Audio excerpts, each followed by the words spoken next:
Alright, I'm back again, and so because I want to keep my character very light and very porcelain, I'm going to go over with the same color to darken my shadows. I don't necessarily want to go in with a darker color because I don't want her getting too dark. So instead, I'm going to take my same color that I used. In this case, I'm going to E51, which is one value lighter than my original base coat, E50. And this has sort of a little, you know, it's an earth tone, so it has a little bit more sort of brown gray into it. So this is, for me, a pretty safe color that I'm going to use. And I'm going to go over to my darkest shadows and darken those up. So under her arm, by Siegfried's hand, and then going right here down by her chest where his head is. This is going to be some of the darkest areas of shadow. Under her neck. I really like drawing necks. I think they're pretty fun. And a little bit with her arm. And you can add definition, muscle tone with your color as well. You don't have to draw in every single line. Her back arm.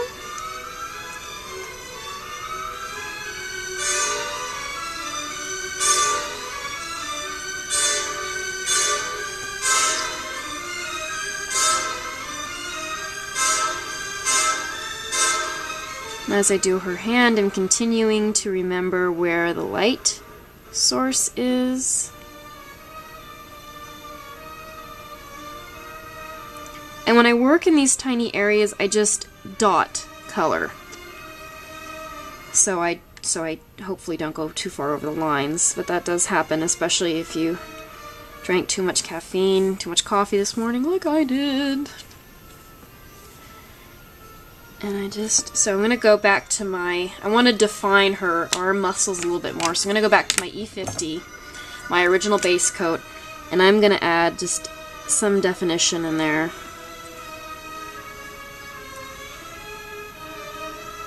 And you see, this looks pretty dark now, but it's actually, it's going to lighten up as it dries.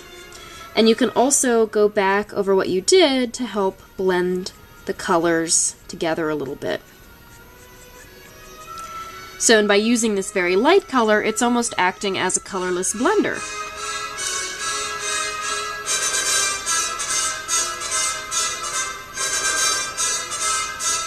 I've always thought this particular song was a bit jarring.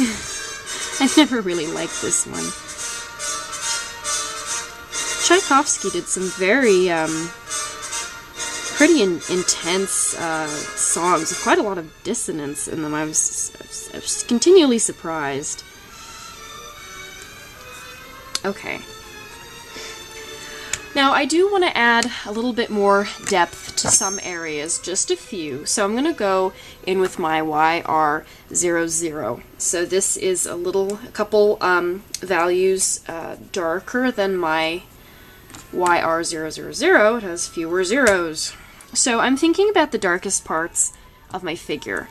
So where her nose is, where the bridge of her nose is going to cast a shadow over her face. Just along the edge of her face, that's furthest away from the light source. Under her lips a little bit. Under the jewel of her crown. A tiny bit on the other side.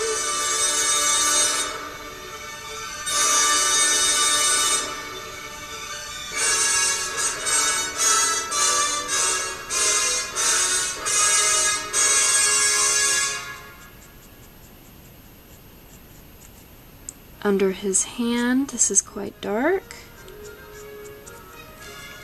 And right here against her chest. These are the areas that are going to have the least amount of light. And I really want to bring those areas out and give it depth. And I'm still keeping her very light and very porcelain and smooth. And when compared to how I will color Siegfried eventually, her paleness will be even more discernible, and it'll be pretty. and I'm using my darker shade very lightly.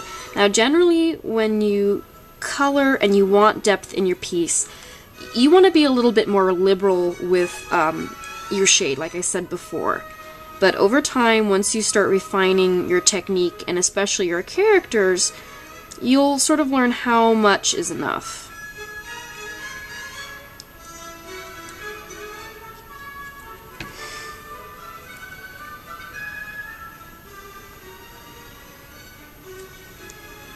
So I think that's enough for Odette right now. So let's see, what about, so let's see, if I'm going to do her lips, I want to make them pink, but I want to pick a very, very light pink, so I'm going to use my R11, which is my pale cherry pink, which is the palest pink that I have, and I'm just going to dab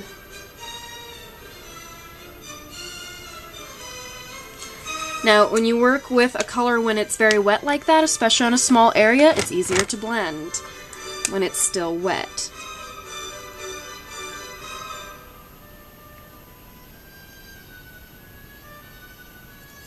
I'm going to leave that there for now. It's just enough. So, I also do want to give Odette some makeup on her eyes, but for that I would actually use a colored pencil for blush and makeup and very light things. I will go in with my Prismacolored pencils and do that. Now, I don't have my pencil with me, so I'm not going to do that right now, because I forgot it. So then I'm going to decide what color to make her hair, and I will do some of my favorites. I think I'm going to have her, I have a big collection of browns, and I want to make her an auburn color.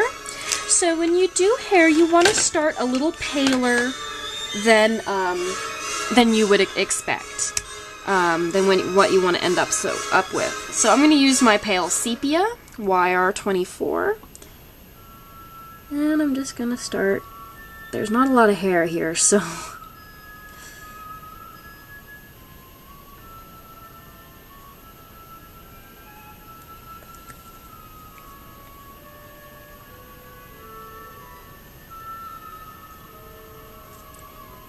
and I'm not going to leave a huge amount of white.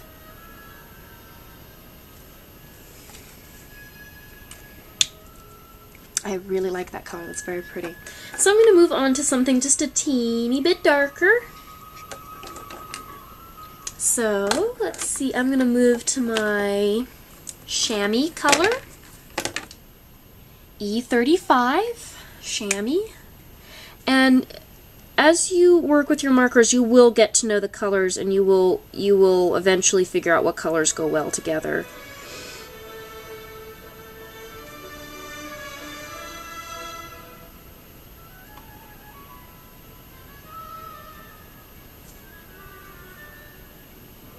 And again, I'm just dabbing.